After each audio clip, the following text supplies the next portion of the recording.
Man, this company. I don't know why the fuck do he ask me for my ETA? What she does, his little assistant. Okay, you notice how trucking girls, OTR, they ask for your ETA, and then you meet your ETA, and the customer is pretty quick. If it take you an hour to get unloaded, you know what I'm saying, hour and a half, whatever, that's pretty quick. That's decent. They ask for my ETA every morning, or sometimes every morning, or if I'm still got a lot of time to drive, around 9 o'clock, they usually call me and ask me what time I'm gonna be to ETA. So I'm like, what the fuck? Why do you need my ETA, bro? Because I wait for hours for the next load. For the next load, I usually get unloaded, and then it'll be hours. Sometimes he quick. Sometimes it'll be right back. Other times, more than half the time, the next load ain't coming to like 3-4 hours later. I just don't understand as a carrier. Knowing what I know now, when you get into an area and you have a driver, this is what I know now.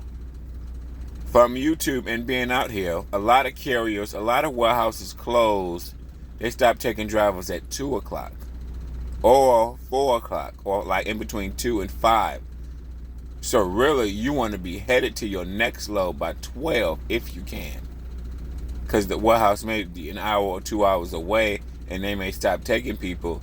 That's what I've discovered out here from doing OTL. A lot of warehouses stop taking people at 2 o'clock. A lot of warehouses stop taking people at 4 o'clock when it comes to getting loaded. They may close at a certain time. Some 24 hours, you just fucking never know. You don't know what the fuck you're walking into. I know, I done drove way somewhere else and they done been fucking closed. Looking like a dumb fuck. Okay, but this guy, how he do business is terrible. He just don't fucking communicate. Like, bro, I don't understand. If you go in there, I wouldn't only... From studying YouTube and studying all these different carriers, what's one thing I've learned? You would only run your truck in good areas that you can get a load out of. Right. And then if you can't get no load that day, get a load the next day, that morning.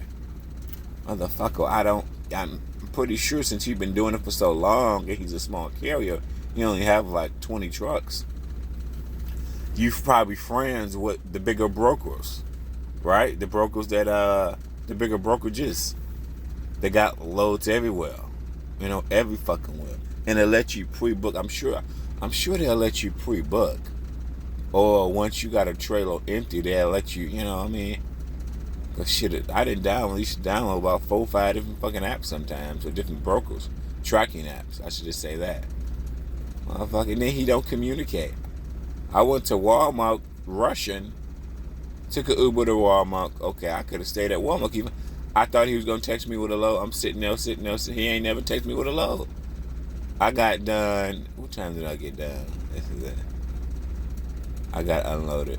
I want to say 12:30, 1 o'clock. Now, what's the negative about that? Well, the negative about that, for me understanding a lot of these different shippers, stop taking people after 2. Because they want to be, because if they close at 4, they don't want to take no drivers after 2, right? You know what I'm saying? That's how some of them do. That's how some warehouses do it. When it comes to the live load game, this is how the live load game work. Some warehouses, a lot of bitches are not 24 hours. Okay, they stop taking people at 2. Or you got to get there by 4. Now, it depends on how far away it is. See what I'm saying? Where that driver was at. Then, like I'm in Grand Rapids, okay? Which I never really came here too much. I never really came to Michigan that much with any of the carriers, actually. I've came to the middle states, like Indiana, Ohio, Pennsylvania, all the bigger carriers. Never really came to Michigan that much. Because it's not a through state. It's only you go in and you come out type of state. But from what I understand, from my perspective, for me working out here, a lot of warehouses closed at 2. Well, they stopped taking people at 2, or they stopped taking people at 4 or 5. Then where you're at versus where that warehouse is at. That's the other demographic. So really, you want something within 50 miles. If a driver get unloaded respectively and you got warehouses that close, like I got done at 1:30, 12, I mean, like 1, I think. Was it 1? In between 1, I want to say 1 and 12:30. So that means I needed a warehouse that was close in the area, within 50 miles. Because like I said, most warehouses stop taking people. I just don't know why I wait so long for these fucking... I think he bid on loads last minute. That's what I think. And get the loads at a higher price. It's no consistency with him. You can drop a load off. You may wait 3 or 4 hours for your next load. Okay? Most of the drop-offs are getting unloaded is pretty quick. That's what I will say. Most of the time when I'm scheduled to get unloaded, they just take about an hour. Now that's the positive. Most of them. They only take about an hour. My getting loaded usually take longer, but getting unloaded, from my perspective, is usually pretty quick. Most of the time. When an hour and a half, you're unloaded. Okay, from the time that you get there. And you would think when they ask for my ETA, great. They ask for my ETA, and I make all my ETAs I make, so that's not the problem. So you would think they will start looking for loads in that fucking area. Why do you have to sit? And he hired this dumb fucking assistant. What the fuck does this assistant do? What does she do? I'm still waiting. I think he still booked the loads. I don't think she booking the loads yet. Yeah, because she haven't texted me no load yet. He probably still got her in training. Yeah, she hasn't. He still texted me. She communicate with me a little bit when I'm loaded, when I'm unloaded. She just helps supervise the load, but she haven't booked no load yet. Because he's still sending me loads. The loads still come from his number, not her number yet. I don't know how long she been there with him. Maybe about a month, a few weeks. His assistant, whatever the fuck she went. I don't know what the fuck her position is. But I just when you go in the area, I've learned this from Landstar, from JB Hunt 360 guys, from SFI guys. Pretty much from all the guys, they like to run in good areas so they can get loads in and get loads coming out. When you watch enough YouTube, you just figure out, oh, okay, that makes sense. A lot of people don't want to go to California because California is very expensive. And it's hard getting stuff out. A lot of people don't want to go to Florida because it's hard to get in Florida loads out. Not unless you got connections. See, the back end of this trucking, you got to have connections with brokers. If you don't have connections with, that's where the meat and potatoes is. I've realized, because some good paying loads, niggas on Landstar are already friends with brokers. So they got that shit underneath lock. So basically they kind of got dedicated freight. Because some niggas on Landstar running the same lane. Ain't nobody else running that shit. It's paying good. Hell. That's the bread and that's your bread and butter.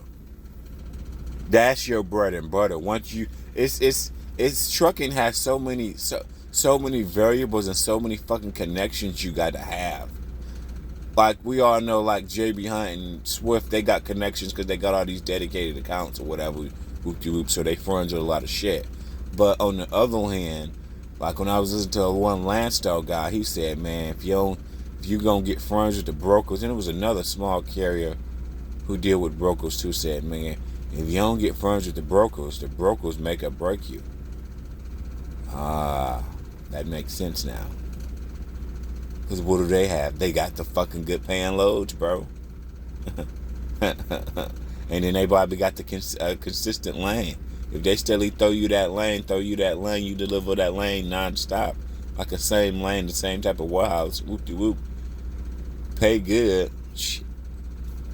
I think it was Landstar that said you had to be, if you're not friends with good brokers, you don't get the good paying loads. You get loads, but not the really, really good paying ones. But anyway, that's what I hope from watching Land. I watch all the motherfucking guys, bro. I watch all of them. But I don't understand, this motherfucker had me sitting. All right, in the way I need to sit, because my hour was getting low, because he runs me over and over again. That's the one thing I forgot to tell you people. When you do OTR, I forgot to mention this in OTR. Okay? You can't just run and run and run. Get the type of loads where you got to run your clock out. Eventually, you're gonna have no hours. That's the bad thing. You need short loads in between. The type of loads where you don't have to run your clock out. You can't get the loads where they're tight. You got to run your clock out to get there. Run your clock out to get there. When you do that for a week, end of the week, day 7, day 8, you ain't gonna have no fucking hours. Fucking usually probably like day 8. Because you've been running, you've been maximizing your clock every day. Maximizing your, I mean, to me, you and when it comes to OTO, no matter who you're doing for, whether it's reefer driver, it doesn't fucking matter.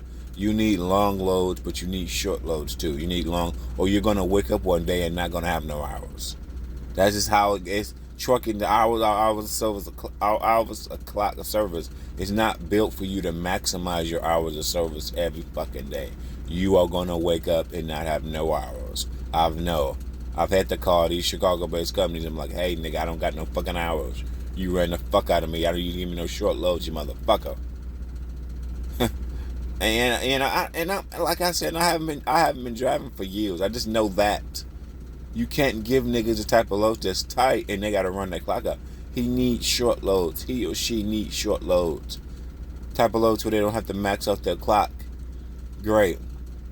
Let's say you give them 1,000-mile load, bam, great. Then the next time give him something that's 300 miles. He flipped that 300-mile load real quick, whoop-de-whoop. Then the day, you know what I'm saying? It's just, you can't have quick loads, the type of loads that maximize your clock. That fucks with you. But yeah, I forgot to mention that. When they come, our clock is not set up to you to max that bitch out.